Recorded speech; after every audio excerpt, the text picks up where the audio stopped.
شوش الهاجس بيوته الشعر بإحساس المعاني، ومدح اللي بالمفاخر صيتهم نادر مثيله، بالثنا رصع مزاياهم على درق الأغاني، سيرة بالمجد تزهى بالمكارم والفضيلة.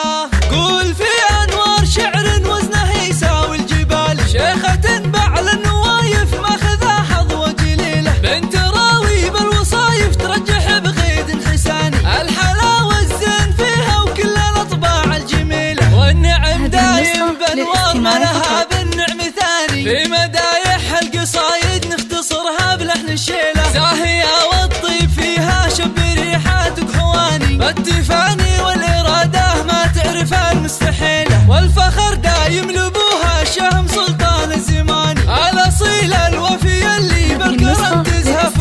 راوي كساب الجمايل من سمو العزداني، لا نصاها الضيف يفتح بابه يثني الجزيلة، راوي مدهال المواقف له مقام وعز شاني، فزعته بالطيب ذايع صيتها بكل القبيلة، في ثناه تشوش أفكاري ويتباهى لساني، شامخ فوق الثريا منزله محدا يطول، والوفا والفخر يزهى أمها ست الغواني، فاطمة تاج المعزة ذات الأوصاف النبيلة، بالخصال الحاتمية والشكر والامتنان، زاهية بنت النشامة وبعوايدها أصيلة، فاطمة روح الغلا والطيب فيها شي ثاني، في سما العزة تضاوي بس أنا في كل ليلة، مصدر الفزعات رمز الطايلة نبع الحناني، ما تكفيها القصايد وإن كتبناها جزيلة، قول في أنوار